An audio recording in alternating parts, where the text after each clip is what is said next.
ربا، یہ جو موضوع ہے، ظاہر ہے اس بارے میں بہت سے سوالات ہیں، اور میں اپنی دانست میں جو مجھے بات سمجھ میں آئی ہے ان کے جوابات دینے کی کوشش کروں گا۔ پہلی چیز تو یہ ہے کہ ربا کا بیان قرآن مجید میں جو تفصیلی ہوا ہے وہ سورہ بقرہ ہے۔ سورہ بقرہ کی آیات 275 275 سے 281 281 تک، اور یہ بیان ہے امیڈیٹلی آفٹر انفاق، یعنی اللہ کی راہ میں خرچ کرنے کے ایک شاندار مؤثر بیان کے بعد۔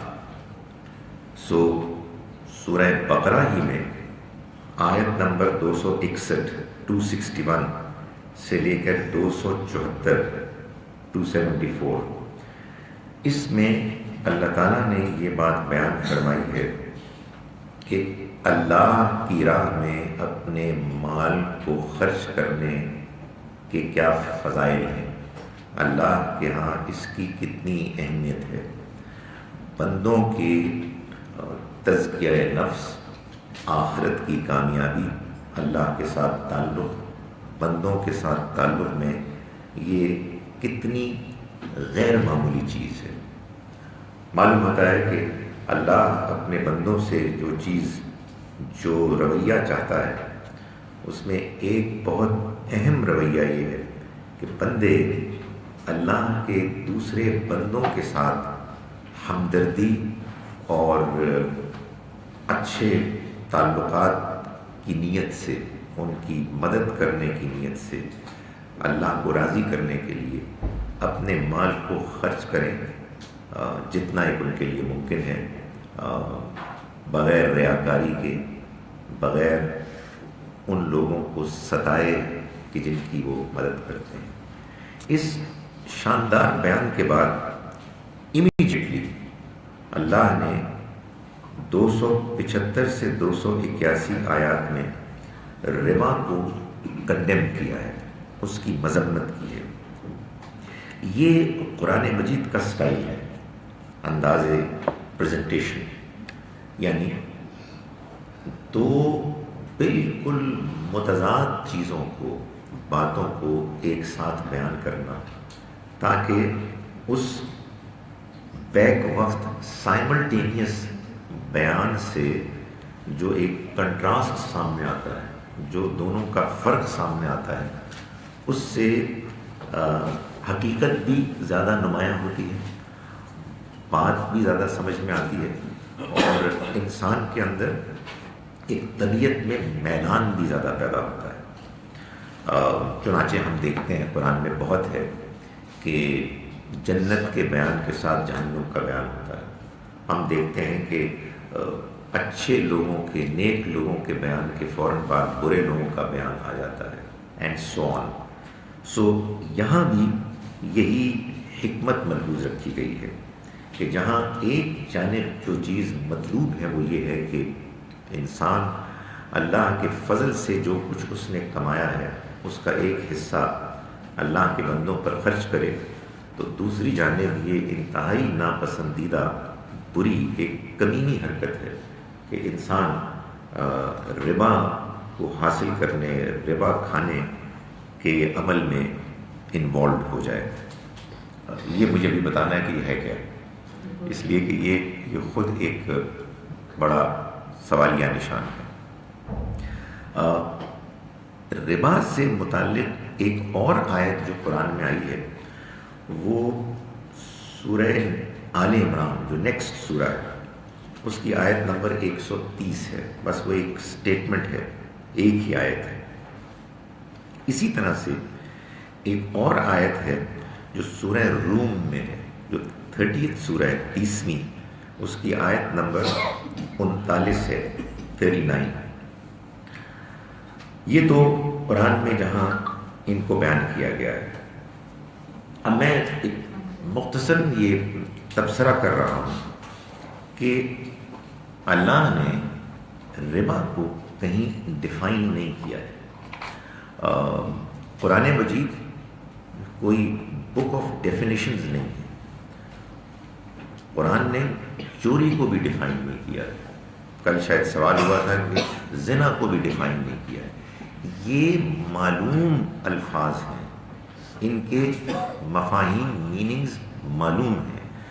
جو دنیا میں انڈرسٹینڈنگ ہے چوری کی، زنا کی، ربا کی، جھوٹ کی، وہی انڈرسٹینڈنگ ہے. دین کوئی نئی بات پیش کرنے کے لیے نہیں آیا کہ جو تصورات تم نے پہلے سے رکھے ہوئے ہیں اخلاقیات میں، ہم تم کو کچھ نئی باتیں بتانے آئے ہیں. نہیں، بعض وہ چیزیں کہ جو انسان بھول جاتا ہے ان کو دین یاد کراتا ہے، یا بعض معاملات میں غلط فہمیاں پیدا ہو جاتی ہیں، دین ان غلط فہمیوں کو دور کرتا ہے. یعنی مثال کے طور پر چوری ہے. چوری کیا ہے جانتے کیا ہے، لیکن ظاہر ہے کہ اس میں یہ سوال پیدا ہوتا ہے کہ کتنی چوری ہوگی تو آپ چوری کرنے والے کو چور کہیں گے اور مجرم ٹھہرے گا اور اس کو سزا ملے گی. ظاہر ہے کہ یہ کچھ چیزیں ہیں کہ جس میں ڈسکشن ہو سکتی ہے، لیکن ایسا نہیں ہے کہ آدمی یہ جانتا نہیں ہے کہ چوری کیا چیز ہے. معلوم ہوتا ہے کہ ربا کے معاملے میں بھی کچھ صورتحال یہی ہے. البتہ حالات کی وجہ سے، بعض لوگوں کے مذہبی تصورات کی وجہ سے، بعض دنیا میں جس طرح سے معیشت نے اپنی شکلیں اختیار کی ہیں ان کی وجہ سے ربا کی انڈرسٹینڈنگ میں کچھ گھپلا ہو گیا، کچھ مسائل ہو گئے. چنانچہ اب صورتحال یہ ہے کہ واقعی یہ محسوس ہوتا ہے کہ کوئی ڈیفینیشن ہونی چاہیے، مگر ظاہر ہے کہ وہ وجہ حالات ہیں، کنفیوژنز ہیں، نہ کہ یہ بات ہے کہ آسمان سے جو وحی آئے وہ آ کے آپ کو ان نون حقیقتوں، جرائم یا خوبیوں کے بارے میں کوئی ڈیفینیشن سے آپ کے لیے اس کو واضح کرے. میں اپنی بات کا آغاز یہاں سے کرتا ہوں کہ بعض لوگوں کے ذہن میں ربا کے بارے میں کچھ اوپینینز ہیں، تصورات ہیں. ان میں سے ایک اوپینین یہ ہے کہ بعض لوگوں کے خیال میں ربا کہتے اس سود کو ہے کہ جو بہت زیادہ ریٹ کا ہو، ایگزوربیٹنٹ، جس میں کہ یہ معمولی 6، 8، 10% سود نہ ہو، بلکہ بہت زیادہ ریٹ، پرسنٹیج کا سود، اس کو ربا کہتے ہیں. اور ہمارے ہاں اسی لیے بعض لوگ یہ کہتے ہیں کہ اصل میں ربا یوزری ہے، نہ کہ سادہ انٹرسٹ ہے. ان کو یہ بات کیوں محسوس ہوئی کہ ربا ایک ہائی ریٹ آف انٹرسٹ پر دیے جانے والے لون کے لیے قرآن مجید نے استعمال کیا ہے؟ ایک تو بڑی سادہ سی بات ہے کہ قرآن مجید میں جب آپ ربا کی کنڈمنیشن پڑھتے ہیں تو آپ کو یہ محسوس ہوتا ہے کہ اللہ تعالیٰ اس کو بہت کنڈیم کر رہے ہیں. دو باتیں اس میں خاص طور پر نمایاں ہیں کہ اللہ تعالیٰ نے یہ فرمایا کہ اگر یہ لوگ کہ جن کو کہ یہ بات واضح طور پر بتا دی گئی ہے کہ ربا اللہ نے حرام قرار دے دیا ہے، وہ اس کو اب بھی نہیں چھوڑیں گے تو پھر ان کے لیے جہنم کی وعید ہے. تو ظاہر ہے کہ بڑی سخت بات ہے، اور یہ بات تو انہی لوگوں کے بارے میں اللہ تعالیٰ فرماتے ہیں کہ جو بہت بڑے مجرم ہیں. لوگوں کو یہ خیال ہوا کہ ظاہر ہے کہ یہ جو عام نارمل ریٹ آف انٹرسٹ ہے یہ تو وہ چیز ہے کہ جس سے معیشت کا کاروبار چلتا ہے، لوگوں کی ضرورتیں پوری ہوتی ہیں، تو اللہ تعالیٰ کیسے اس طرح کی کسی ریزنیبل جائز چیز کو کنڈیم کریں گے، جو ایک لوگوں کی سوچ کا ایک معاملہ ہے. دوسری چیز یہ ہے کہ وہ قرآن مجید میں ایک آیت دیکھتے ہیں، آیت نمبر 130 جو میں نے آپ کو بتایا سورہ آل عمران کی، جس میں اللہ تعالیٰ نے یہ بات بیان فرمائی کہ یا ایھا الذین آمنوا، ایمان والو، لا تاکلوا الربا، ربا مت کھاؤ، اضعافا مضاعفا، بڑھتا چڑھتا۔ انہوں نے کہا کہ دیکھیں کہ قرآن تو خود یہ کہہ رہا ہے کہ سود بڑھتا چڑھتا نہیں کھانا چاہیے۔ اس کا مطلب یہ ہوا کہ جو سود سادہ نارمل ریٹ آف انٹرسٹ ہے، اس کی بات ہی نہیں ہو رہی۔ میں قطع نظر اس کے کہ اس آیت سے یہ مفہوم صرف اتنا ہی نہیں نکلتا، پھر اگر اس کو آپ باقاعدہ ڈیفینیشن کی آیت مانیں تو اس کی اور بھی امپلیکیشنز ہیں۔ میں صرف یہ کہنا چاہتا ہوں کہ قرآن مجید نے سورہ آل عمران میں ربا کو ڈیفائن نہیں کیا، جیسے کہ میں نے گزارش کی کہ قرآن ایک بک آف ڈیفینیشن نہیں ہے، بلکہ یہ کہا ہے کہ تم یہ جرم نہ کرو، اور اس جرم کے اس گھناؤنے، اس بہت زیادہ کنڈیمنیبل، ناپسندیدہ درجے کو بیان کیا ہے۔ یہ اسلوب بیان قرآن میں آپ کو اور جگہوں پہ بھی ملے گا۔ جیسے مثال کے طور پر اللہ تعالیٰ نے سورہ بقرہ میں یہ بات بیان کی، سورہ نمبر 2 verse 61، بنی اسرائیل کے بعض لوگوں کو کنڈیم کرتے ہوئے کہ انہوں نے یقتلون النبیین بغیر الحق، انہوں نے نبیوں کو قتل کیا بغیر حق کے۔ یہ جو بغیر حق ہے، یہ اصل میں اس کرائم کی ڈیفینیشن نہیں ہے، بلکہ اس کے گھنونے پن کا بیان ہے۔ ظاہر ہے کہ قتل کرنا ہی ناجائز ہے، نبیوں کو قتل کرنا ایک ناقابل تصور جرم ہے کسی عام آدمی کے لیے، اور بغیر حق کے۔ اصل میں یہ اس بات کو بیان کیا جا رہا ہے، نہ کہ یہ کہا جا رہا ہے کہ اصل میں یہ تینوں چیزیں ہوں گی تو پھر وہ جرم بنے گا۔ بالکل اسی طرح سے سورہ بنی اسرائیل میں جو 17 سورہ ہے، اس کی آیت نمبر 31 میں اللہ تعالیٰ نے فرمایا کہ لا تقتلوا اولادکم خشیۃ املاق، تم اپنی اولاد کو مفلسی کے ڈر سے قتل مت کرو۔ ظاہر ہے کہ یہاں بھی اس کا یہ مطلب نہیں ہو سکتا کہ مفلسی کے ڈر کے علاوہ کسی اور وجہ سے قتل کرو تو ٹھیک ہے، مطلب یہ کہ ہوم ورک نہیں کیا تو بے شک کر لو، لیکن مفلسی کے ڈر سے نہ کرو۔ نہیں، یہ بات ایسے نہیں ہے، بلکہ وہ جو کام جرم ہو رہا تھا، اس جرم کی برائی کو نمایاں کیا گیا کہ دیکھو قتل کرنا، وہ بھی اولاد کو قتل کرنا، اور وہ بھی مفلسی کے ڈر سے، یہ بات ہے۔ اسی طرح کی بات یہاں سورہ آل عمران میں بھی کہی گئی ہے کہ دیکھو سود یہ تو خود ناجائز چیز ہے، اور تم کیا کر رہے ہو، تم اس کو کھا رہے ہو بڑھتا چڑھتا۔ تو یہ اصل میں اسی انداز کی ایک بات ہے کہ جس میں برائی کو اس کی اصل گھناؤنی شکل میں نمایاں کر کے بیان کیا گیا۔ ورنہ اللہ تعالیٰ کو اگر یہ بات کہنی ہوتی کہ ایک نارمل ریٹ آف انٹرسٹ ٹھیک ہے، تو پھر سورہ بقرہ کی آیت نمبر 279 میں 279 میں جب اللہ تعالیٰ نے یہ بات بیان فرمائی کہ تم سود پر مبنی قرضے ختم کر دو اور مقروض قرضے واپس کر دیں ان کو کہ جنہوں نے ان کو لینڈ کیا ہے، قرضے دیے ہیں، تو اللہ تعالیٰ نے فرمایا کہ لینڈرز کو جنہوں نے قرضے دیے، فَلَكُمْ رُؤُوسُ أَمْوَالِكُمْ، تمہارے لیے تمہارا راس المال ہے، یعنی کہ پرنسپل یہ تمہارا ہے۔ ظاہر ہے کہ اس موقع پر موزوں ہوتا کہ یہ بتا دیا جاتا کہ تمہارے لیے ایک ریزنیبل ریٹرن کے ساتھ پرنسپل یہ تمہارا حق ہے۔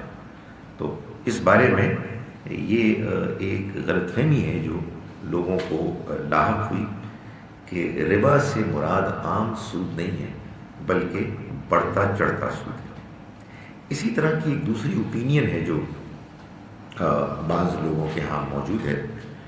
ان کا کہنا یہ ہے کہ اصل میں یہ جس ربا کو اللہ نے کنڈیم کیا تھا یہ عام کمرشل انٹرسٹ نہیں ہے، کمرشل ریزنز کے لیے لیے جانے والے لونز پر انٹرسٹ نہیں ہے، بلکہ یہ تو وہ مہاجنی سود تھا کہ جس کو بعض وہ لوگ کہ جو بہت سرمایہ رکھتے تھے، عام آدمی، غریب آدمی کی شدید ضرورتوں کے موقع پر ان کو ایکسپلائٹ کر کے ان کو لون دے کے سود لیتے تھے۔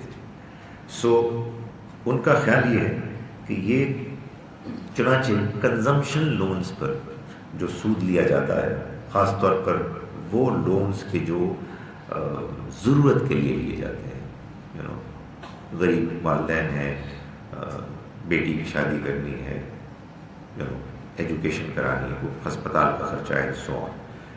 باقی رہے جو کمرشل پرپزز کے لیے ربا ہے یا سود ہے، اس میں کوئی پرابلم نہیں ہے۔ اس انڈرسٹینڈنگ میں بھی جو اس کو ماننے میں ڈیفیکلٹی ہے وہ یہ ہے کہ قرآن نے جو باتیں بیان کی ہیں ان سے یہ معلوم ہوتا ہے کہ جس زمانے میں قرآن نازل ہو رہا تھا اور قرآن نے ربا کو کنڈیم کیا، اس زمانے میں بھی لوگ لون لینے والے کھاتے پیتے ہوتے تھے اکثر، اور معلوم ہوتا ہے کہ کاروبار کے لیے لیتے تھے۔ اس کے دو بظاہر شواہد وہ ہیں کہ جن میں سے ایک سورہ بقرہ میں، سورہ نمبر 2 ورس 280 میں 280، جس میں وہی بات جو میں نے ابھی 279 میں بتائی تھی کہ اللہ تعالیٰ نے یہ اعلان کر دیا کہ اب سود پر مبنی قرضے ختم، اور جنہوں نے قرضے لیے ہیں وہ واپس کر دیں، اور جو قرضے دینے والے ہیں ان کو یہ بتا دیا کہ فلکم رؤوس اموالکم، تمہارے لیے تمہارا پرنسپل اماؤنٹ ہے، راس المال ہے۔ اگلی آیت میں یہ فرمایا، اور یہ لینڈرز کو کہا، قرض دینے والوں، ان کان ذو اسرۃ، اگر تمہارا مقروض کوئی ذو اسرہ ہے، تنگی میں ہے، مشکل اس کے حالات ہیں، فنظرۃ الی میسرہ، تو اس کو مہلت دو آسانی تک کے لیے، جب اس کے حالات بہتر ہو جائیں۔ تو اس سے یہ آرگیو کیا گیا ہے، اور میرے خیال میں رائٹلی سو، کہ اس زمانے میں جو لوگ قرض لیا کرتے تھے ان کی ایک بڑی تعداد ذو اسرہ، تنگ دست نہیں تھی۔ اس میں ایک عربی لینگویج کی بھی ایک آرگومنٹ ہے کہ ان جو ہوتا ہے نا، ان کان ذو اسرۃ، اس سے جو ایک جملہ شروع ہوتا ہے، اس میں جو ایکسیپشن بیان کی جاتی ہے وہ ایک ریئر ایکسیپشن ہوتی ہے۔ اگر کوئی ایسا ہے کہ جو تنگ دست ہے تو اسے مہلت دو، یعنی اکثر ایسے نہیں ہوں گے۔ تو ایک تو یہ بظاہر ایک شہادت ہے، اس زمانے میں قرض لینے والے لوگ ایسے تھے کہ جب یہ اعلان ہو گیا کہ اب آپ قرض واپس کریں تو قرض واپس کرنے کی وہ پوزیشن میں تھے۔ ان میں وہ چند ریئر لوگ تھے جو مائنورٹی میں تھے کہ جن کے لیے پاسبل نہیں تھا۔ ایک دوسری بات جو کہی جاتی ہے اسی ضمن میں کہ اس زمانے میں بھی عام طور پر جو لون لیے جاتے تھے وہ کمرشل لونز ہوتے تھے۔ وہ سورہ روم کی آیت نمبر 39 ہے کہ جس کا میں نے ذکر کیا۔ سورہ روم جو ہے یہ 30th سورہ ہے اور اس کی آیت نمبر 39 ہے۔ میں ہمیشہ بلکہ میں فرمائش کرتا ہوں قرآن مجید کے چھاپنے والوں کے لیے کہ اگر آپ ہم جیسے بزرگوں کو پڑھانا چاہتے ہیں تو آیات کے نمبر اتنے موٹے رکھیں آپ کہ آپ کو نظر آئے۔ تو یہ پیج ہے 816۔ اس میں آیت نمبر 39 میں اللہ تعالیٰ کا ارشاد ہے کہ وما آتیتم من ربا، اگر کوئی تم لون دو ربا کی بنیاد پر، ربا بیسڈ، لیربو فی اموال الناس، کہ وہ بڑھے لوگوں کے مال میں، فلا یربو عند اللہ، تو وہ اللہ کے یہاں نہیں بڑھتا. یعنی یہ سٹیٹمنٹ بتا رہی ہے کہ اس زمانے میں بھی جو لون لینڈ کیا جاتا تھا انٹرسٹ کی بیس پر، وہ لوگوں کے مال میں ڈالا جاتا تھا تاکہ اس مال میں جا کے وہ بڑھے. یعنی ان کا مال تجارت میں جائے، تجارت سے فائدہ ہو، اور اس مال کو بھی اس میں بڑھنے کا موقع ملے. تو اللہ تعالیٰ فرماتے ہیں کہ اللہ کے ہاں یہ نہیں بڑھتا. اس سے بھی یہ معلوم ہوتا ہے کہ یہ بات بھی درست نہیں ہے کہ ربا کا تعلق یا اس کی اپلیکیشن صرف کنزمپشن لونز تک ہے، اس کی کنڈمنیشن، بلکہ معلوم یہ ہوتا ہے کہ یہ کنڈمنیشن کنزمپشن اور کمرشل دونوں طرح کے لونز کے لیے قرآن مجید میں بیان ہوئی ہے. اس کے بعد میں ایک اور سوال کی طرف آ رہا ہوں جو اصل میں ایک اوپینین کے مقابلے میں دوسری بات میں کر رہا ہوں. ہمارے ہاں ایک انڈرسٹینڈنگ ہے جو بعض لوگوں میں پائی جاتی ہے کہ قرآن مجید میں اللہ تعالیٰ نے ربا کی حرام کرنے کی کوئی وجہ بیان نہیں کی ہے، اور یہ کہا ہے کہ میں نے اس کو حرام کیا، کر لو جو کرنا، تم ہوتے کون ہے سوال کرنے والے. تو چنانچہ یہ لوگ اس کو بیان کرتے ہیں، اور وہ خاص ایک پروڈکٹ ہے ان کے یہاں مرابحہ، اس کو بھی اس کی روشنی میں پیش کرتے ہیں. یہ آیت نمبر 275 275 سورہ بقرہ کی، جہاں سے کہ یہ بیان شروع ہوتا ہے. اس کا جو پیج ہے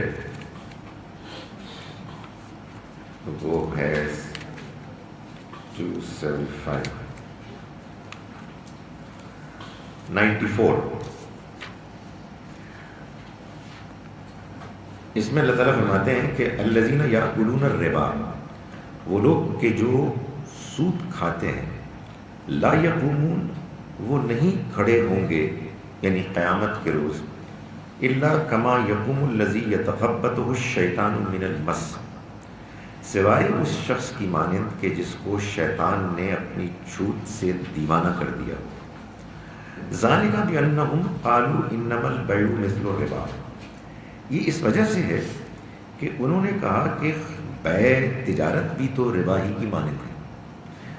اگلا جملہ ہے وَأَحَلَّ اللَّهُ الْبَيْعَ وَحَرَّمَ الرِّبَا، اور اللہ نے حلال کیا خرید و فروخت تجارت کو اور ربا کو حرام کیا.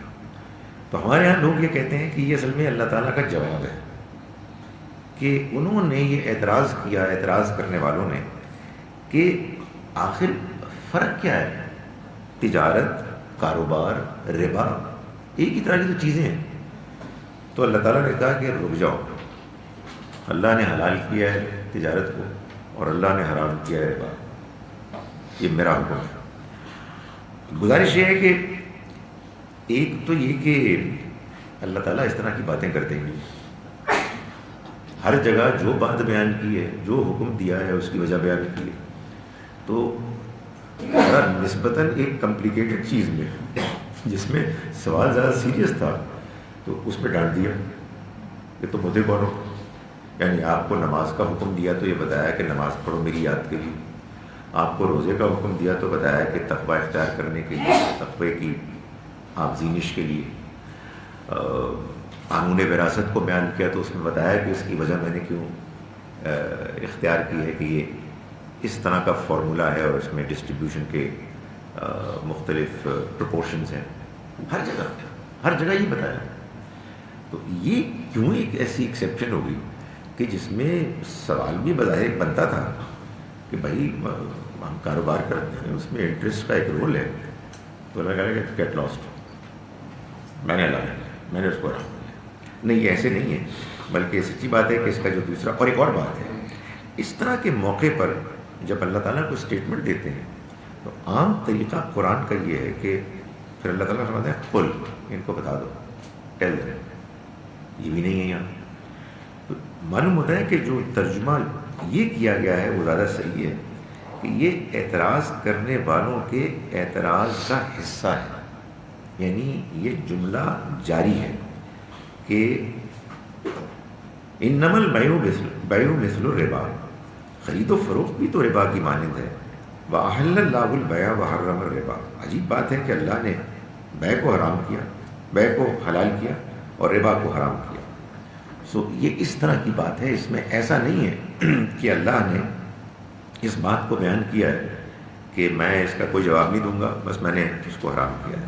بلکہ آگے چل کے چند آیات بعد اللہ تعالیٰ خود فرما رہے ہیں، آیت نمبر 279 میں غالباً، لا تظلمون ولا تظلمون، نہ تم زیادتی کرو گے نہ تم پہ زیادتی کی جائے گی. تو ظاہر ہے کہ اگر 2-4 آیات کے بعد اللہ تعالیٰ نے یہ بتا دیا کہ یہ زیادتی ہے تو پھر پہلے اس بات کو کرنے سے انکار کی کیا ضرورت تھی. تو یہ بھی ایک مسئلہ ہے. اس کے بعد ایک دور جدید کا معاملہ ہے جس کے بارے میں اگین ڈیبیٹ ہے کہ ربا، سود اور آج کے دور کا انفلیشن، ان دونوں میں کیسے ایڈجسٹمنٹ ہو. یعنی مسئلے کی نوعیت کی کچھ یوں ہے کہ آپ نے مجھے 1 کروڑ روپے دیے سن 2000 میں نے مجھ سے کوئی خریدنی گاڑیاں کاروبار کے لیے، لیٹ سے کوئی 10 خریدنی ہے خاص برانڈ کی، اور کاروبار ہوتا رہا، آپس کی بس تعلقات تھے، کوئی خاص چیز لکھی پڑی نہیں گئی.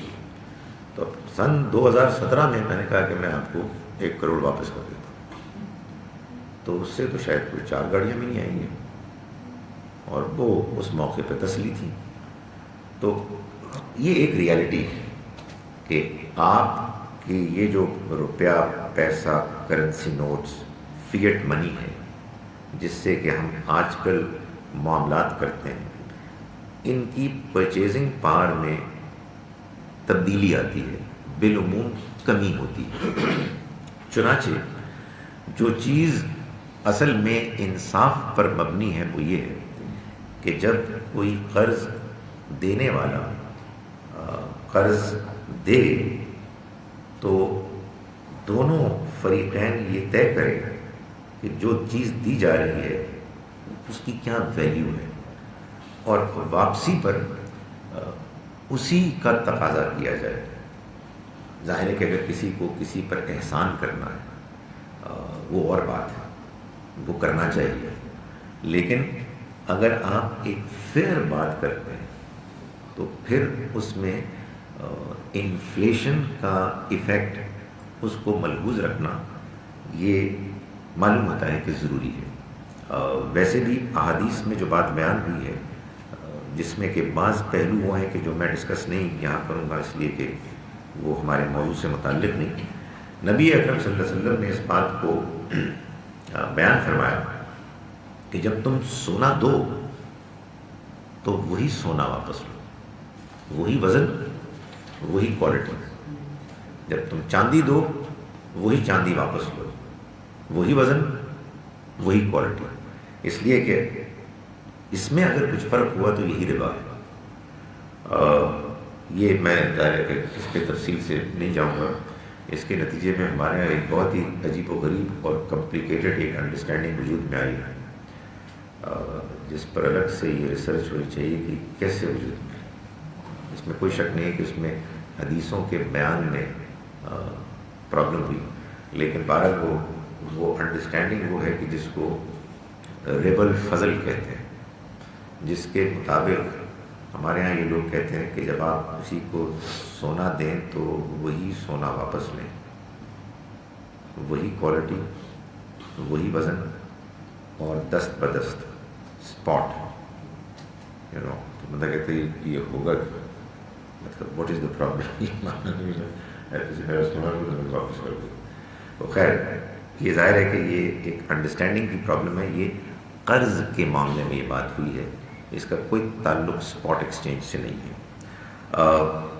سو یہ ایک اور پہلو ہے کہ جو دور جدید کی معیشت, کرنسی نوٹس, فیٹ منی سے پیدا ہوا ہے.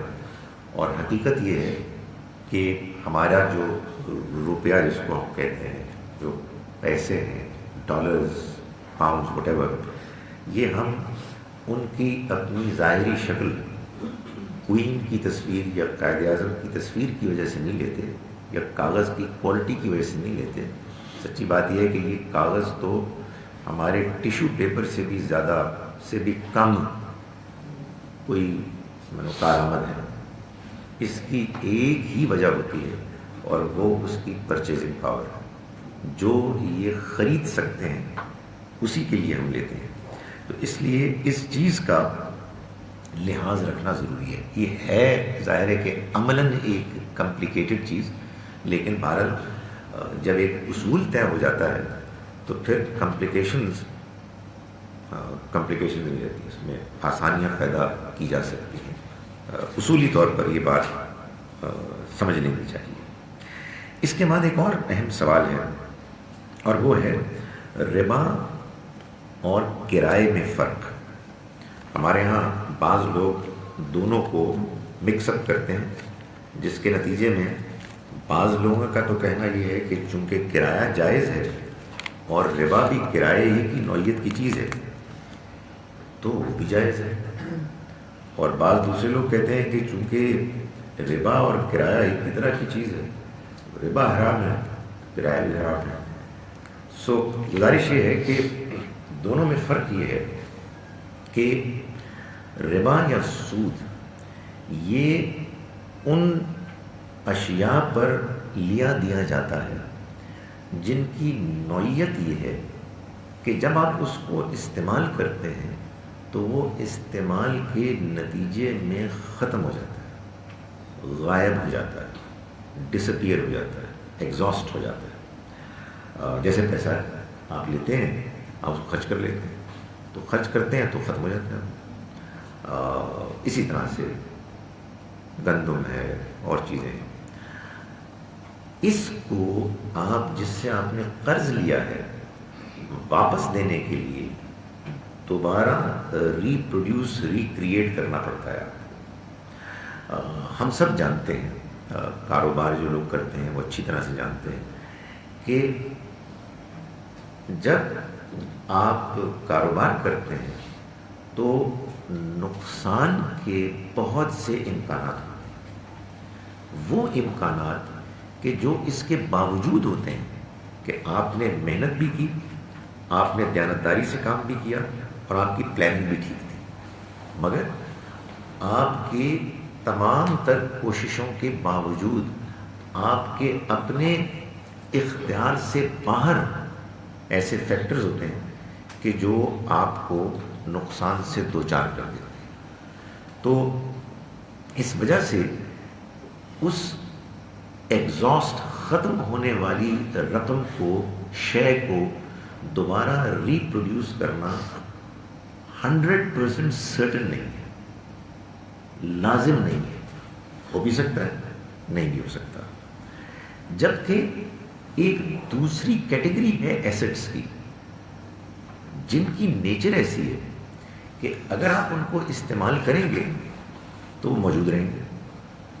یہ میز ہے, یہ گھر ہے, یہ گاڑی ہے, آپ اس کو استعمال کریں گے تو استعمال کے نتیجے میں ان کا وجود برقرار رہے گا. ٹوٹ پھوٹ, ڈپریسیشن وہ ظاہر معمولی چیز ہے. بلکہ سچی بات یہ ہے کہ بہت سی چیزوں میں, مکانوں میں وغیرہ خاص طور پر فزیکل ڈپریسیشن ہوتی ہے اور ویلیو کی اپریسیشن ہوتی ہے. سو یہ بہت معمولی چیز ہوتی ہے ڈپریسیشن. اصل کیا ہے کہ وہ موجود رہتی ہے. تو اللہ تعالیٰ نے اس معاملے میں پہلے سے طے شدہ ایک اضافی رقم کے ساتھ واپسی کو ناجائز کیا, اور کرائے کے معاملے میں اضافی رقم کو جائز اور روا قرار دیا. کیوں؟ میں آپ کو بتاتا ہوں. اس لیے کہ فرض کیجئے کہ معاملہ ہے 5 کروڑ روپے کا. آپ نے مجھ کو اپنا 5 کروڑ کا ایک اپارٹمنٹ دیا کہ میں اس میں جا کے رہوں. فرض کیجئے کہ وہ ایک بلڈنگ کی 3ری منزل پر ہے, میں اس میں رہتا ہوں اپنی فیملی کے ساتھ. ایک دن میں باہر گیا ہوں کسی اور شہر, واپس آتا ہوں دیکھتا ہوں کہ تو اللہ معاف کرے بلڈنگ ہی گری پڑی, فلیٹ اپارٹمنٹ غائب ہو گیا. تو اب جو فلیٹ کے مالک آپ ہیں مجھے آ کے نہیں کہہ سکتے کہ ہمارا فلیٹ واپس کر دیں, اس لیے کہ فلیٹ میرا نہیں تھا اور میں نے کچھ نہیں کیا. لیکن دوسری جانب جب آپ 5 کروڑ روپے مجھ کو دیتے ہیں کہ میں کاروبار میں خرچ کروں, اور میں نے دیانتداری سے کاروبار کیا, میں نے محنت کی, پیسہ آپ کا تھا, پیسہ ڈوب گیا, آپ کہتے ہیں مجھے 5 کروڑ بھی دو اور اس پر مزید 10% بھی دو. اس کو اللہ تعالیٰ کہتے ہیں یہ نہیں. اس کی وجہ یہ ہے کہ یہاں آپ زیادتی, میں نے گڑبڑ کی ہے, آپ مجھے پکڑ لیں, میرے سے کوتاہی ہوئی ہے, اوکے کچھ فارمولہ طے کر لیں, لیکن میں نے تو کچھ بھی نہیں کیا بھائی. بات یہ ہے کہ حکومت کی پالیسی بدل گئی. بات یہ ہے کہ میں نے ایک پروڈکٹ کو لانچ کیا تھا, وہ ایک بالکل نئی کوئی چیز انوویٹ ہو گئی ہے, وہ ختم ہو گئی. And so on, there so many reasons. So اس وجہ سے یہ جو کرایہ ہے یہ جائز ہے. آپ جس دن آپ یہ محسوس کرتے ہیں کہ میں آج اب کرایہ نہیں دے سکتا, آپ کہیں جی یہ نہیں اپنا فلیٹ, میں کہیں اور جا رہا ہوں, بہتر میں جا رہا ہوں, کمتر میں جا رہا ہوں, لیکن فلیٹ موجود ہے. ادھر مصیبت یہ ہے کہ وہ خرچ ہو گیا سب کچھ, اور خرچ کرنے کے بعد اب وہ واپس نہیں آ رہا, اور اس میں میرا کوئی قصور نہیں ہے. تو آپ کہتے ہیں جی اس سے آپ کہتے ہیں میرا بھی کوئی قصور نہیں, مجھے میرے 5 کروڑ دو اور اضافی دو. تو یہ وہ چیز ہے کہ جو ایک اہم فرق ہے دونوں کے درمیان. اس کے بعد ایک سوال ہے ربا دینے کا. بہت سے لوگ یہ کہتے ہیں کہ ربا لینا, سود لینا اور سود دینا دونوں برابر کے جرم ہیں, اور اس وجہ سے لوگ اس میں سرے سے ملوث ہونے میں اپنے آپ کو اس سے روکتے ہیں. 2 باتیں عام طور پر کہی جاتی ہیں اس انڈرسٹینڈنگ کے حق میں کہ ربا, سود لینا اور سود دینا دونوں برابر ہیں. ایک تو ایک حدیث ہے کہ جس میں نبی صلی اللہ علیہ وسلم نے بعض ربا سے میں ملوث کرداروں کو کنڈیم فرمایا, جس میں آپ نے فرمایا آکل الربا و موکلہ, ربا کھانے والا, ربا کھلانے والا, اس کے گواہ, اس کے لکھنے والے. آپ نے فرمایا کہ یہ سب برابر کے مجرم. تو چونکہ اس میں کھانے والے کے ساتھ کھلانے والے کا بھی ذکر ہے, اس وجہ سے لوگ کہتے ہیں کہ سود لینے والا اور سود دینے والا دونوں برابر کے مجرم ہیں. ایک وجہ تو عام طور پر یہ بیان کی جاتی ہے. دوسری وجہ یہ بیان کی جاتی ہے کہ بھائی یہ ویسا ہی معاملہ ہے نا جیسے رشوت لینے والا اور رشوت دینے والا, دونوں برابر کے مجرم ہیں, دونوں جہنمی ہیں. تو گزارش یہ ہے کہ یہ دوسری بات کی وضاحت تو میں پچھلے کسی ایک سیشن میں کر چکا ہوں کہ رشوت لینے والا تو یقیناً مجرم ہے, رشوت دینے والا کون ہے وہ بھی مجرم ہے, لیکن وہ ہے کون؟ وہ شخص ہے کہ جو کسی افسر کو, کسی ایسے شخص کو کہ جو آپ کا کام کر سکتا ہے, اس کو آپ پیسے دیتے ہیں کہ وہ آپ کا کام ناجائز طریقے سے کرے. آپ کی باری نہیں آئی ہے, آپ کا رائٹ نہیں ہے, اور آپ پیسے دے کے اس افسر کو, آفیشل کو آپ کوئی غلط کام کرواتے ہیں, تو آپ رشوت دے رہے ہیں. لیکن اگر آپ کا حق ہے کہ جو آپ حاصل کر رہے ہیں اور جس آفیشل سے وصول کرنے آپ جا رہے ہیں وہ دھاندلی کرتا ہے اور کہتا ہے کہ میں اسی صورت میں کروں گا کہ تم مجھے پیسے دو, تو پھر یہ آپ رشوت نہیں دے رہے، آپ اس کو ایکسٹورشن کہیں، آپ کوئی اور نام دیں، لیکن یہ رشوت دینا نہیں ہے۔ رشوت دینا آپ کے کسی ناجائز مقصد کے لیے پیسے دے کے کام کروانا ہے۔ اس معاملے میں بھی، سود کے معاملے میں بھی، جو حدیث کا ترجمہ لوگوں نے کیا بالعموم موکل الربا کا یا موکلہ کا، وہ یہ ہے کہ سود دینے والا نہیں۔ اس کا جو صحیح مفہوم سمجھ میں آتا ہے وہ یہ ہے کہ سود کھلانے والا۔ کھلانے والا اصل میں سود کھانے والے کا وہ ایجنٹ ہوتا ہے کہ جو جاتا ہے اور لوگوں کو پکڑتا ہے اور اس کے پاس لے کے آتا ہے تاکہ یہ کاروبار چلے۔ سود دینے والا تو بالعموم وہ مظلوم بیچارہ ہوتا ہے جس کے پاس کوئی اور آلٹرنیٹو اپرچونٹی ہے ہی نہیں۔ یعنی وہ بھلا سود کیوں دیتا اگر اس کے پاس کہیں اور سے پیسہ قرض پہ مل جاتا ہے؟ تو مجبور کیا گیا ہے۔ مجبور آدمی کہاں مجرم ہوتا ہے؟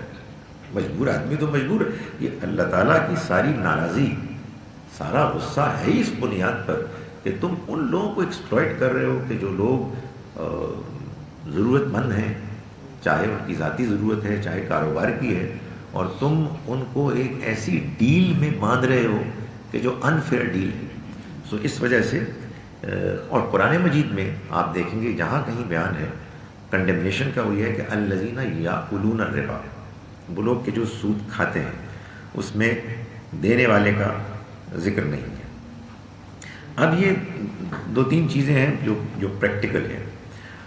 What about the pensioners? عام طور پہ سوال ہوتا ہے کہ جو پینشن پہ ہیں اور وہ انویسٹ کیے ہوئے ہیں۔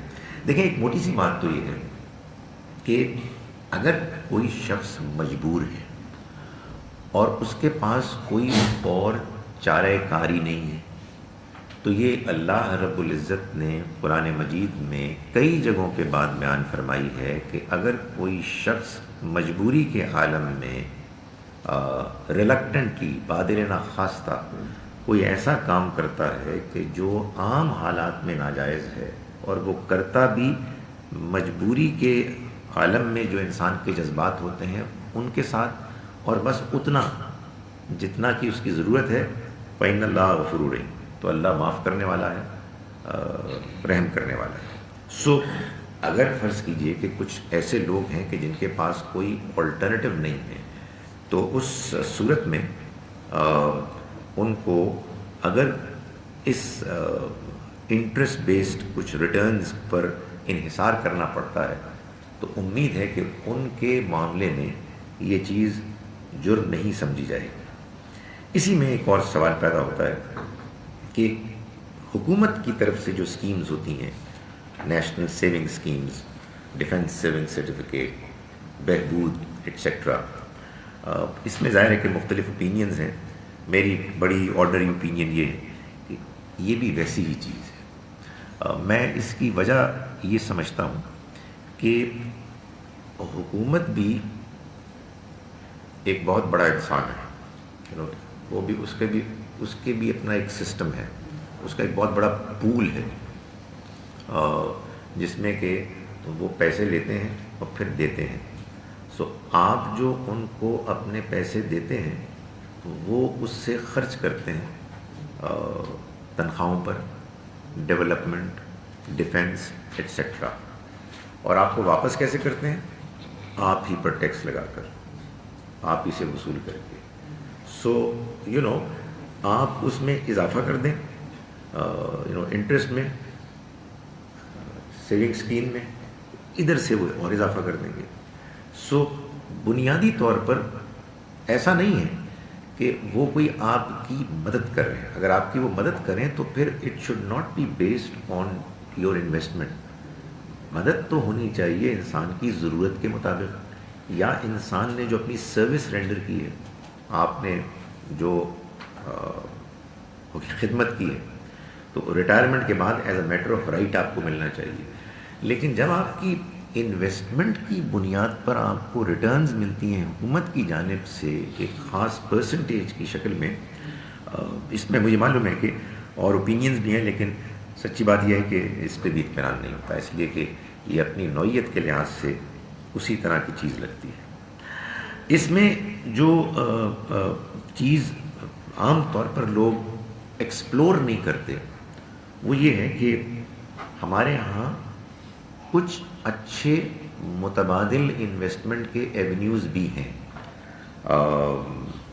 ظاہر ہے کہ یہ مزید ایکسپلور کرنے والی چیزیں ہیں، جیسے میوچول فنڈز ہیں، اور میوچول فنڈز میں پھر اسلامک فنڈز ہیں۔ یہ ایک نسبتاً سیف انویسٹمنٹ ہے اور نسبتاً جائز انویسٹمنٹ ہے، بلکہ اسلامک فنڈز تو کافی جائز ہیں۔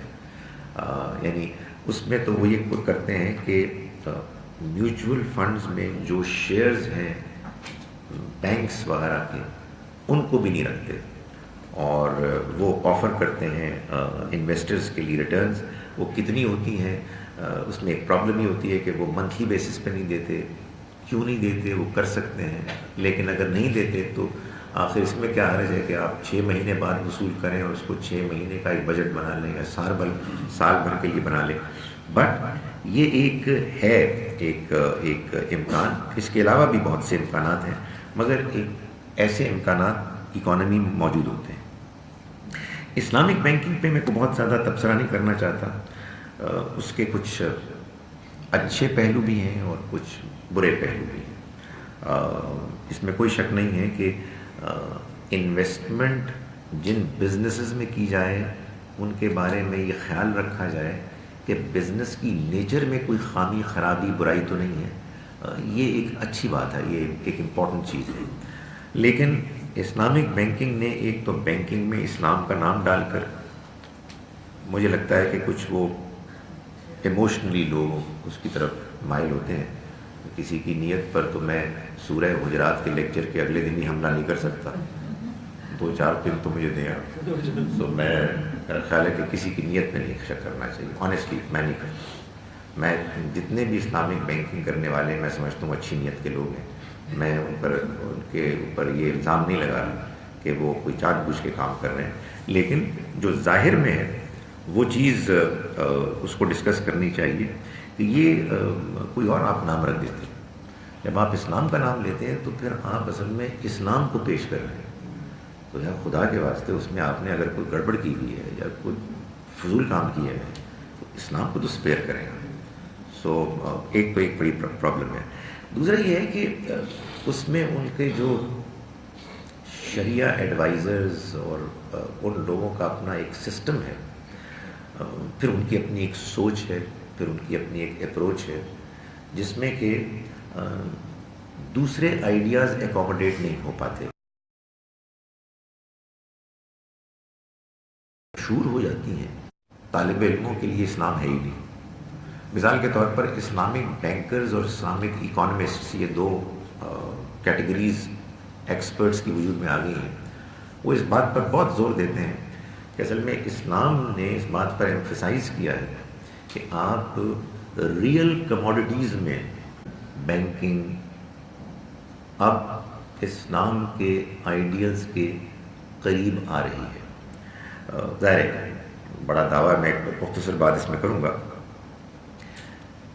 مجھے جو اب بات سمجھ میں آتی ہے کہ سود یا ربا میں مسئلہ کیا ہے، وہ یہ ہے کہ آپ کو میں نے اپنے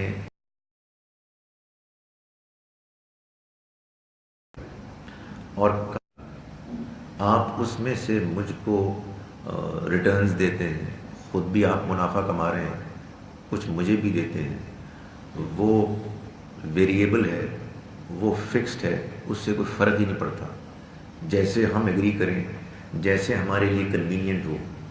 آپ کما رہے ہیں، آپ اپنی کمائی میں سے ایک حصہ مجھے دے رہے ہیں، نو پرابلم واٹس ایور، اس کو ہم لیں گے۔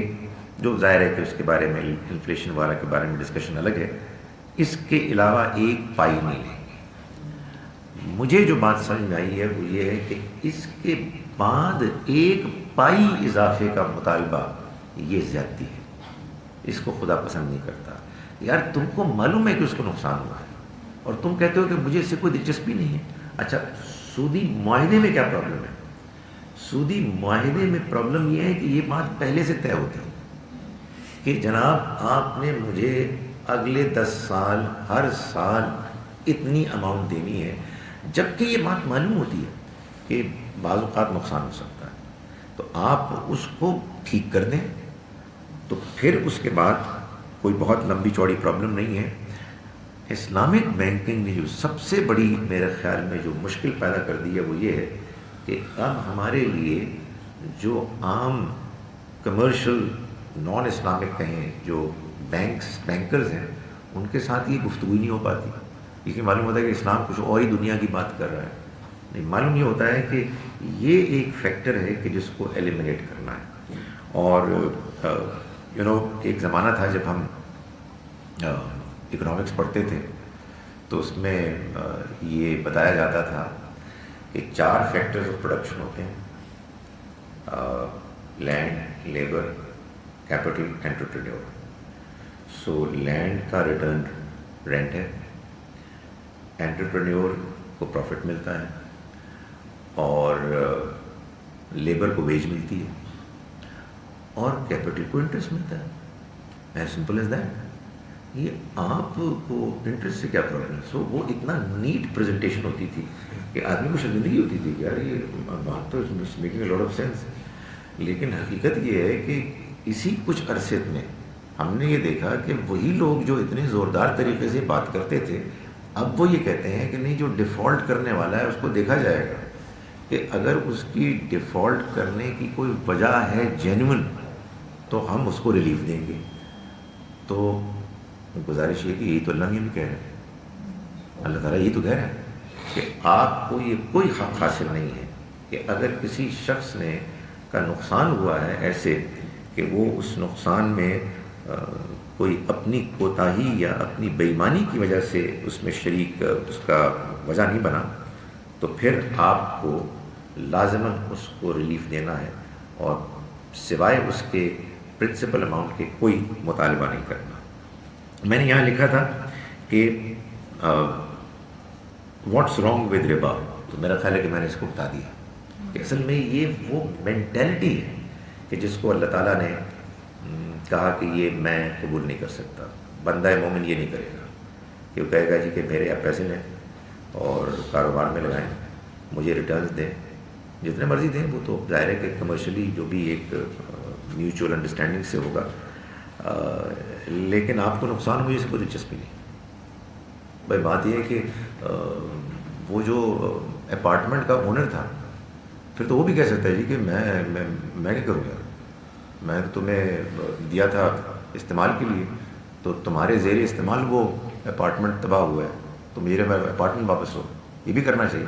تو یہ ظاہر ہے کہ بیسیکلی ایک غلط مطالبہ ہے۔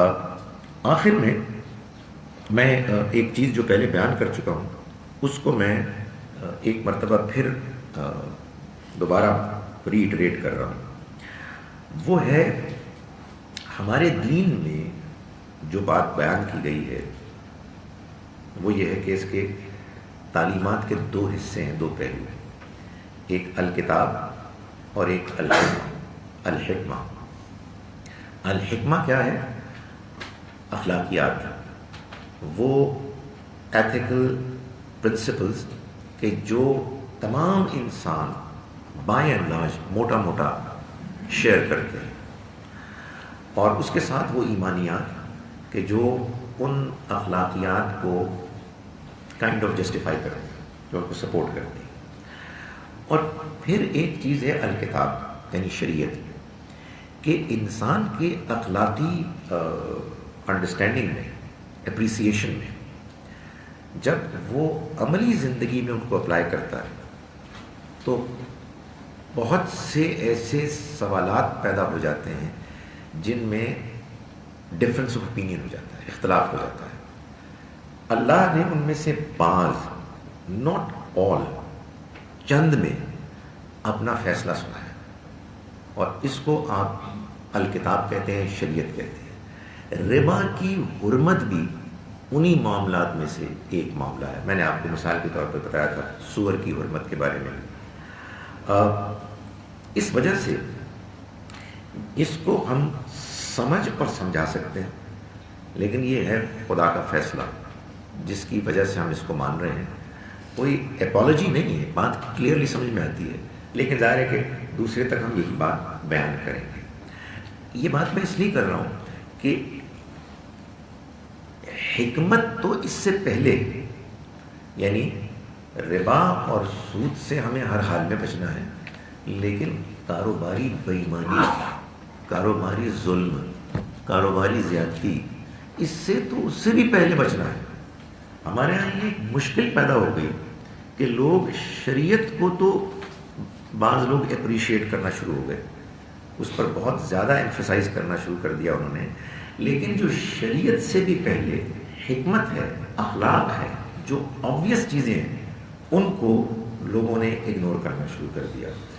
سو ربا کی حرمت کے اندر جو ایک وزڈم ہے وہ یہ ہے کہ آپ کو ان جنرل اپنی کمرشل ڈیلنگز میں کلین ہونا ہے، آنیسٹ ہونا ہے، زیادتی نہیں کرنی ہے، جھوٹ نہیں بولنا ہے، ایکسپلائٹ نہیں کرنا ہے، لوگوں کی ضرورتوں کا خیال رکھنا ہے. سو مچ سو کہ اللہ تعالیٰ یہ کہتے ہیں کہ اتنا رکھنا ہے کہ اگر قرض بھی دیا اور تمہیں یہ معلوم ہو گیا کہ وہ کہ جس نے تم سے قرض لیا ہے اس کے کاروبار میں اس کی اپنی کسی کوتاہی کے بغیر اس کو نقصان ہو گیا، تو نہیں، تم مسلمان ہو، تم نے اس موقع پہ ایک پائی کا مطالبہ نہیں کرنا.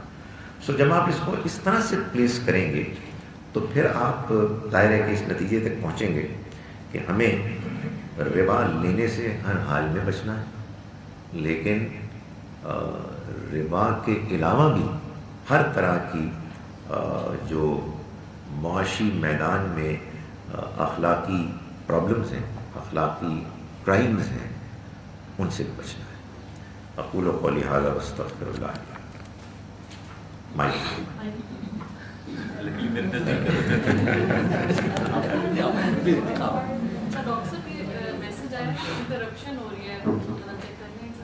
نہیں وہ تھوڑی سی ہوئی تھی. جی ضرور. جی جی ایک تو میرا سوال جو میں نے شروع سے نوٹ کیا ہوا تھا اس لیکچر کے لیے وہ آنسر ہو گیا کہ جو مجبور اس کو لینا پڑتا ہے وہ اس سے اس حرام چیز سے ذمہ ہو گیا. بڑی مہربانی ہے کہ آپ نے سوال کو نہیں کیا. نہیں وہ میں نے سوال لکھا ہوا تھا لیکن کیونکہ آپ نے آنسر کر دیا تو وہ اچھا ہو گیا. سوال یہ ہے جی کہ پھر اسلام کیا ریکمینڈ کر رہا ہے، بیکاز آپ نے یہ کہا کہ جی جو آپ نے اگر نقصان ہو گیا ہے تو جو ایڈیشنل لینا تھا وہ آپ نے معاف کر دینا ہے، وہ کیا چیز ہے؟ پھر انٹرسٹ تو منع ہو گیا چاہے چھوٹا یا بڑا، آپ نے لیکچر کے شروع میں بیان کیا. اور دوسری چیز جو آپ نے وہ اس دن ترازو اور وہ اس میں بھی بیان کیا تھا خفت موازینوں میں کہ وہ روزے پھوکے ہو جائیں گے. تو وہ جو بزنس ڈیلنگز ہیں جس کا بھی آپ نے اینڈ میں ذکر کیا، اس کا بہت سے لوگ اس قسم کی حرکتیں کر رہے ہوتے ہیں اور وہ مجھے تو یہ سمجھ آیا کہ جی ڈائریکٹلی کیونکہ وہ نہیں بیان ہوا تو وہ اس کو نہیں وہ کر رہے ہوتے. تو یہ دو چیزوں پہ پلیز بتا دیجیے کہ اسلامی پھر سسٹم ہے کیا لین دین کا، بورو کرنے کا. یعنی آپ جب کاروبار کرتے ہیں ظاہر ہے کہ آپ کے پاس اپنا سرمایہ ہے تو آپ کسی اور کو شریک نہیں کریں گے، لیکن اب چونکہ کاروبار عام طور پر ان کی نوعیت ایسی ہے کہ بہت پھیلے ہوئے ہوتے ہیں، اس لیے بعض اوقات انویسٹرز کی ضرورت پیش آتی ہے. انویسٹرز کو آپ اپنے پارٹنرز بھی بنا سکتے ہیں. پارٹنر آپ نے بنا دیا تو وہ مسئلہ ہی نہیں رہتا. وہاں بھی یہ مسئلہ ضرور رہے گا کہ پارٹنرشپ کا جو کانٹریکٹ ہوگا وہ فیئر ہونا چاہیے. لیکن اگر آپ کچھ ایسے لوگوں کو شامل کر رہے ہیں کہ جن کو آپ پارٹنر نہیں بنا رہے بلکہ آپ صرف ان سے انویسٹمنٹ لے رہے ہیں اور آپ نے ان کو آبویسلی ریٹرن آفر کرنی ہے، تو وہ ریٹرن ایسے بھی آپ آفر کر سکتے ہیں کہ آپ کو جتنا منافع ہوگا اس کی ایک پرسنٹیج ملے گی. ہمارے یہاں لوگ انسسٹ کرتے ہیں کہ نقصان میں بھی شامل ہونا ضروری ہے. یہ کوئی ضروری نہیں. آپ پرسنٹیج آف یور پروفٹ، یا آپ یہ بھی کہہ سکتے ہیں کہ نہیں آپ کی جو انویسٹمنٹ ہے اس کا ہم آپ کو 10% دیں گے اس وقت تک جب تک کہ ہمارے لیے دینا ممکن ہوگا. جب ایسا ہوا کہ ہمیں نقصان ہونا شروع ہو گیا تو پھر ہم آپ کو نہیں دیں گے. یہ معاہدے کا حصہ ہونا چاہیے. اور ظاہر ہے کہ اس میں ایک بڑی امپورٹنٹ چیز یہ ہوگی کہ یہ طے کیسے ہو, اس لیے کہ لوگ ظاہر بےایمانی کرتے ہیں اس معاملے میں. وہ تو پھر میوچل اگریمنٹ ہو سکتا ہے کہ 10 ہے یا 12 ہے, بٹ وہ منافع کا لفظ اس کو دیا جائے گا پھر کہ جی میں آپ کو انویسٹ کر رہا ہوں, آپ یہاں انویسٹ کریں, میں آپ کو اس میں منافع دوں گا. جو اسلامک فنڈس کی بھی آپ نے بات کی. تو یہ جو دوسری بات آپ نے کی نا, یہ ذرا ایک کمپلیکس بات ہے جی, اور اس کا جواب اللہ نہیں دے سکتے. ہم تو ایک اصولی بات ہی کر سکتے ہیں کہ آپ کی نماز روزہ نیکیاں ایک طرف اور آپ کی بے ایمانیاں دوسری طرف, ان کا آپس میں کمپٹیشن ہوگا. یا آپ کی نیکی اس کو ناک آؤٹ کر دے گی یا وہ اس کو بالکل ٹھوس کر دے گی. آپ نے پوچھا کہ یہ جو لوگ کرتے رہتے ہیں, اس کا جواب یہ ہے کہ آئی ڈونٹ نو, کیونکہ ڈائریکٹ ٹیچنگز میں اس کے بارے میں نہیں بتایا گیا کہ بزنس کیسے کرنا ہے. مجھے لوگوں کو سمجھانا ہے, اپنے آپ کو سمجھانا ہے, لوگوں کو ریمائنڈ کرانا ہے, ان کو بتانا ہے کہ یہ دین کا پیغام ہے, یہی اللہ تعالیٰ فرما رہا ہے. لیکن بنے گا کیا یہ وہی فیصلہ کرے گا.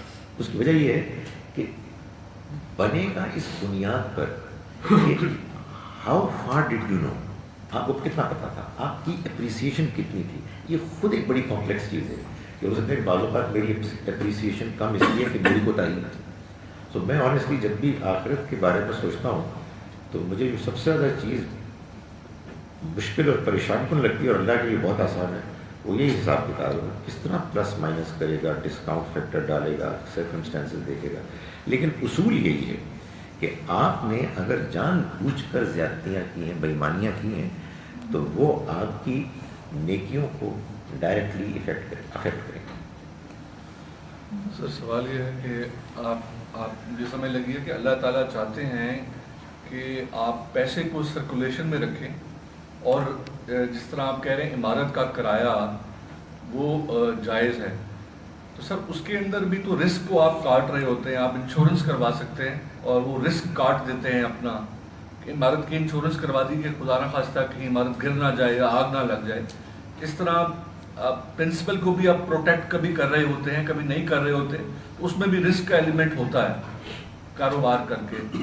اس سارے کا مطلب یہ تو سب سمجھ گئے کہ جی روپی کی پریزنٹ ویلیو اور ہے, فیوچر ویلیو اور ہے, لیکن رسک کا ایلیمنٹ تو روپے کو دینے میں بھی ہے. آج روپیہ آپ نے بینک میں رکھا یا اس کا ریٹرن کھا رہے ہیں تو کبھی ڈی ویلیویشن ہو جاتی ہے, کبھی ملکی حالات ہیں, کبھی بینک ڈوب جاتا ہے, رسک تو وہ بھی ہے. تو روپے کا کرایہ پھر وصول کرنا جائز نہیں بن جاتا؟ دیکھیں جی, میں نے گزارش کی کہ بہت سی چیزیں مشہور ہو گئی ہیں جن کا اسلام سے کوئی تعلق نہیں. مثال کے طور پر یہ مشہور ہو گئی بات کہ اسلام چاہتا ہے کہ آپ رسک لیں. آپ سر رسک لیں نہیں, کوئی ضروری نہیں. اسلام یہ چاہتا ہے کہ آپ زیادتی نہ کریں. رسک لینی ہے لیں, نہیں لینی نہ لیں, آپ کی مرضی ہے. اللہ تعالیٰ کو اس سے کیا پرابلم ہے کہ آپ ایک رسک فری کاروبار کریں. رسک فری کاروبار کرے, کھلا کمائیں, کسی کے زیادتی نہ کریں. خدا تعالیٰ یہ بتا رہا ہے کہ جب آپ ربا بیسڈ ارینجمنٹ کرتے ہیں تو اس میں زیادتی ہوتی ہے. باقی آرام سے کمانے میں اللہ تعالیٰ کو کیا آپ کے لیے آبجیکشن ہے. What he wants is that you should not be unfair. اور وہ یہ بتا رہا ہے کہ like many other unfair arrangements, کہ جن کو اس نے بتایا ہی نہیں ہے اپنی کتاب میں, شریعت میں, اس لیے کہ اس نے ہمیں پہلے بتایا ہے, پہلے سے ہی معلوم ہے. اس میں ایک نسبتاً کمپلیکس کمپلیکیٹڈ ارینجمنٹ کو اس نے بتایا کہ یہ بھی زیادتی ہے, یہ نہ کریں. باقی آپ اپنے آپ کو سیکیور کریں, جتنا مرضی کریں. سر میں عرض کرنا چاہتا ہوں کہ یہ جو انٹرسٹ ہے, یہ ربا ہے, اس کا جو سارا انسٹیٹیوشن ہے یہ اس وجہ سے نہیں ہے کہ لوگوں کو پیسہ چاہیے. جس کے پاس پیسہ ہے وہ بھی انٹرسٹ لے کے انویسٹ کرتا ہے. It's the accounting system. Interest is tax deductible, dividend is not. So the most expensive financing جو ہے نا وہ ایکویٹی فائنینسنگ ہے. تو جب